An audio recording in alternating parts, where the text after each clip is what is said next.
After I saved for months to buy a winter coat for my child and my mother-in-law tossed it into the fire saying, "She won't wear your things," my hands trembled as ash fell. Years later, I walked into their house carrying a coat wrapped around something that made her face. When my daughter was 3, we were broke in a way that makes your stomach hurt.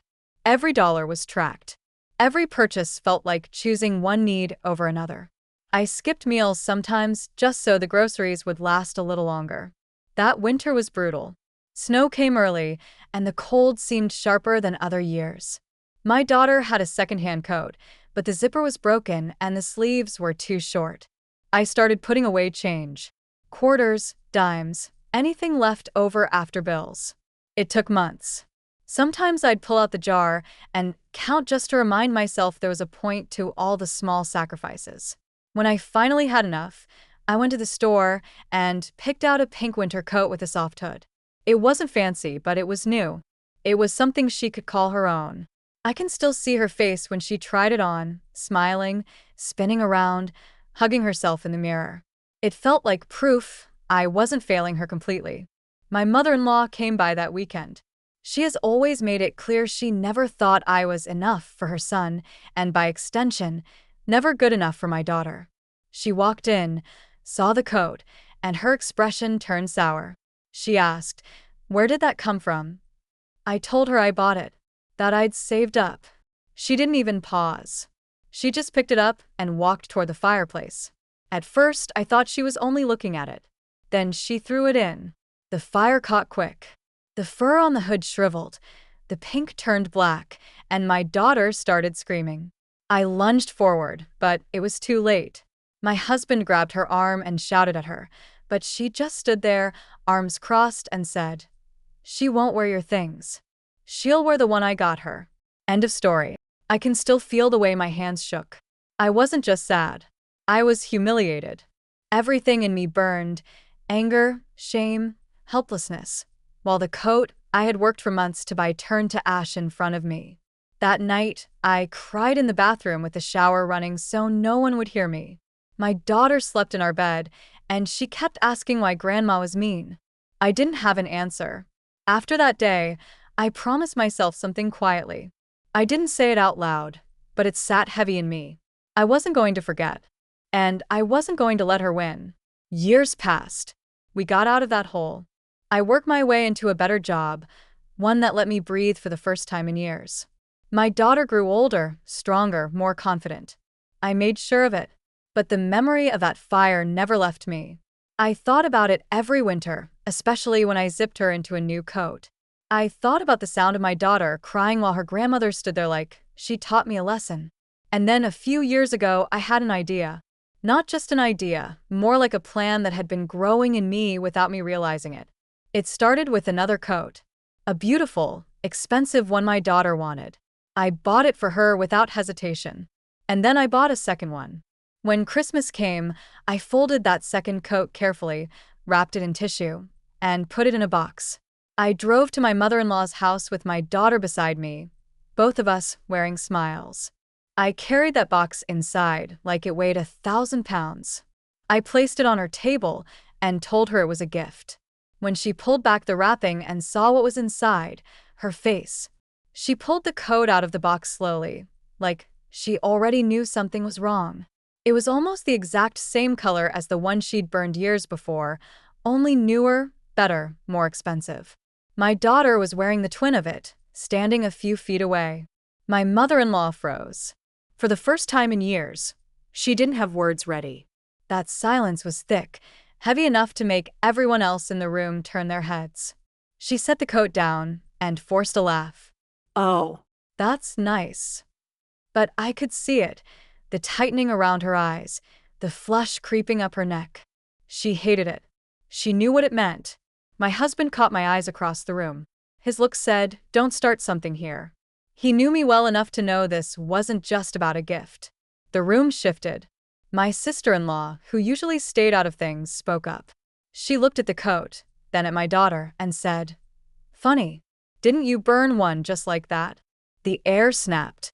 My mother-in-law shot her a glare sharp enough to cut glass, but the damage was done. Everyone was looking at her now, waiting for her to explain. My daughter just stood there in her matching coat, watching, like she was waiting for me to do something too. That's when my mother-in-law tried to twist it. She leaned back in her chair and said, "I burned it because I care about her. She shouldn't wear cheap things. She deserves better. And I won't apologize for wanting the best for my granddaughter." Her voice was calm, but her hands were trembling when she reached for her glass. Cheap things. That's what she called the coat I'd saved months to buy. The coat my daughter had loved until it was nothing but ash. I felt my jaw lock, but before I could speak, my husband cut in. His voice was low but sharp. "You didn't do that for her. You did that to hurt me." And then it was like the whole night cracked open. She started defending herself, claiming she was the one who always provided, that without her, my daughter wouldn't have half of what she did. My husband fired back, reminding her how she used to walk into our home like she owned it, criticizing everything, undermining every decision. For the first time, he didn't defend her. He defended me. But the twist came from somewhere I didn't expect, my daughter. She stepped forward, tugged on the sleeve of her coat, and said in this small, clear voice, "Grandma, I don't like the coat you gave me. I only wear what Mom gives me." The room went dead quiet. My mother-in-law's face hardened. I could see the crack of panic in her expression, like she realized she'd lost something bigger than control over me. She'd lost her grip on my daughter. I thought she would snap. Instead, she smiled in this strange, stiff way and said, "That's because your mother put these ideas in your head." And that's when I knew this wasn't going to be just about coats anymore. This was about who my daughter would grow to believe, who she'd trust, whose side she would choose. I hadn't planned for the night to turn into a showdown, but sitting there, with that coat on the table and my daughter at my side, I realized this wasn't finished. Not by a long shot. The room didn't recover after my daughter spoke. The silence had weight to it, like the kind that makes you hear your own pulse in your ears. My mother-in-law leaned forward in her chair, smiling that fake smile she always put on when she was about to get cruel. "Sweetheart," she said to my daughter, "you're too young to understand. One day, you'll thank me. Your mother just doesn't know what's good enough for you." It wasn't what she said. It was how she said your mother. Like I was just some inconvenience standing between her and what she wanted. I could feel my fists tightening in my lap. My husband muttered, "That's enough, Mom." But she ignored him. She kept her eyes locked on my daughter, like I wasn't even in the room. That's when my daughter, 10 years old, shaking a little but still holding her chin up, said, "I don't want you to talk about my mom like that." Her voice cracked at the end, but it was steady enough. The room shifted again. My sister-in-law looked down at her drink. My father-in-law cleared his throat, but didn't say a word. My husband put his arm around our daughter. And my mother-in-law? She laughed. Not a loud laugh. A quiet, sharp one, like she'd just won something. Then she turned her gaze back to me and said, "See what you've done? Poisoning her against her own family. That's not love. That's manipulation." And that was it, the word poison. It landed like a slap. Before I could even respond, my father-in-law finally spoke, and his words changed everything. "Stop it, and you did the same thing to our son when he was little. Don't act like this is new." The room snapped again.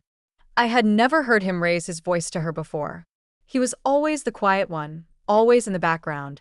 But now he was looking straight at her, and for a second, I saw her face break. Just for a second. She recovered quickly, scoffing, waving her hand, saying, "Oh, don't bring up the past. That's not what this is about." But the way she shifted in her seat told me the past was exactly what this was about. And everyone knew it now. My daughter's eyes went wide, looking between her grandparents, realizing maybe for the first time that her grandma wasn't untouchable. Then my sister-in-law spoke again, her voice low but clear. "You burned my coat once too. Remember? When I was 13? The room froze for the third time that night. My husband's head snapped toward her. I stared. Even my daughter just blinked. She went on, voice shaking but steady. "I saved up babysitting money to buy it. You said it made me look cheap. You lit it in the fire while I was crying. Dad did nothing. And you told me I should thank you." The room was different after that. It wasn't just me anymore. It wasn't just about a coat. It was about a pattern, something she'd done to more than one of us. And the worst part? She didn't even deny it. She just sat there, eyes sharp, jaw tight, like a cornered animal. I realized then that this wasn't a one-night confrontation. This was a war that had been going on for decades, long before I joined the family. And in that moment, staring at her as the weight of all her past came crashing into the present, I knew one thing for certain. This wasn't the last time we'd face off. Not even close. After my sister-in-law spoke, the whole room was buzzing with a different kind of tension. Not just shock, recognition. Like a wound everyone knew was there but had been pretending didn't exist, had just been ripped open. My father-in-law didn't back down. He said, "I should have stopped you back then. I regret it every day."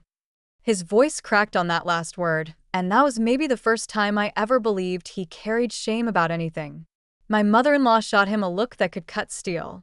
"Don't you dare start this in front of them," she hissed. But the thing is, she couldn't control the room anymore. Not after my daughter, not after my sister-in-law, not after her own husband. For the first time, her authority slipped. And that's when the twist came from someone I least expected. My husband. He stood up, pulled his phone from his pocket, and laid it on the table. The screen lit up, showing a recording. A video of his mother from years ago, at a birthday party, tearing into me while I was in the kitchen, saying how I was raising her granddaughter like trailer trash, and how she would make sure that child grows up knowing who her real family is. He had kept it. All these years, he had it saved. The sound of her own voice filled the room. Even muffled, even grainy, it was clear. Her words were ugly, dripping with venom. My daughter sat there listening.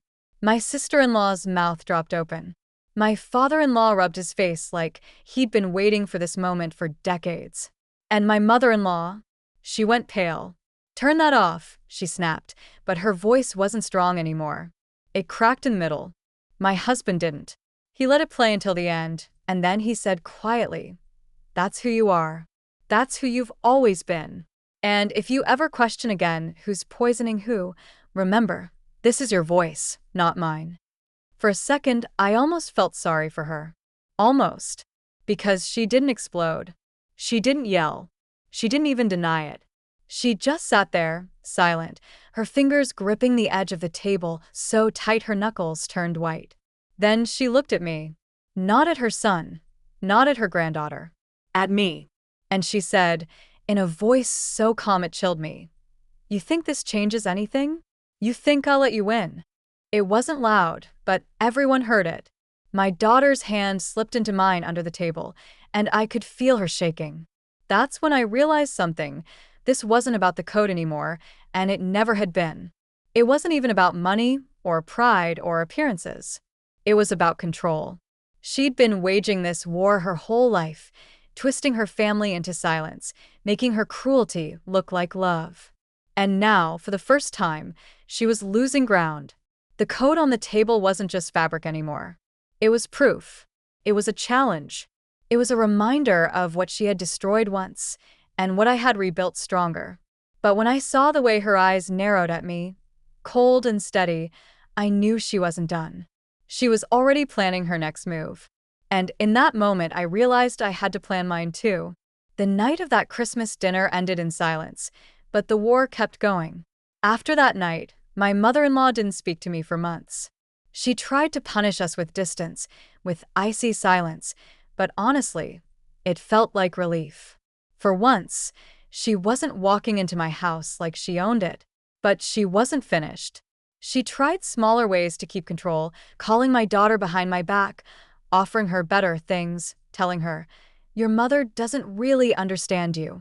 My daughter told me everything, but I could see how confusing it was for her. She loved her grandma in her own way, but she hated the constant digs at me. I made a mistake then. I told my daughter to cut contact with her. I thought I was protecting her, but all it did was make my daughter angry at me too. She was 12 by then, old enough to start questioning my choices, and she said, "You're doing the same thing she does. You're trying to control who I love." That cut deep. She wasn't wrong. The truth is, I let my bitterness become a kind of obsession. I couldn't stop replaying that coat in the fire, the ash falling while my daughter cried. I thought if I could destroy my mother-in-law's grip once and for all, it would fix something in me. But it didn't. It just ate at me. The real turn came 2 years later, when my daughter turned 14. My mother-in-law showed up uninvited at her birthday party, carrying a gift bag. Inside was another coat, expensive, beautiful, wrapped in tissue. Almost a perfect mirror of the one I'd given her years ago. Everyone froze when my daughter opened it. The air was thick. My mother-in-law smirked at me, daring me to react. But then my daughter did something neither of us expected. She lifted the coat out, looked at it for a long moment, then dropped it back into the bag and said, "I don't want it. I don't want either of you using me to win your fights." That broke me. Because she was right. It wasn't about her anymore. It was about my pride, my anger, my need to get even. But here's where the vengeance comes in. I didn't scream. I didn't argue. I just picked up the bag, walked it outside, and lit the coat on fire in the driveway. I stood there, watching the flames curl it into nothing, just like she had done to me years ago. Except this time I didn't cry. I walked back in, looked her straight in the eye, and said, "Now we're even. No more coats. No more control. Stay away from my daughter." My husband backed me. My father-in-law backed me. Even my sister-in-law stood beside me. But my daughter? She looked at me with tears in her eyes, angry and hurt. Because the truth is, I won, but I also lost. My mother-in-law never forgave me. She cut herself off completely after that, and I don't regret it. She was poison, and she got what she deserved. But my daughter also pulled away from me for a while, because she saw how far I'd gone to get revenge. She saw that I let the fight consume me. It took years to rebuild with her. Years of proving I could be better than the woman I fought so hard against. And maybe that's the real ending. I got my vengeance, but it cost me too. When I think back to that first coat, the one I saved months for, the one she burned, I still feel that same ache in my chest. But now I know, the real damage wasn't just in the fire. It was in how long I let her keep burning me long after the coat was gone. And in the end, I learned I can burn things too, but sometimes the fire doesn't stop where you think it will.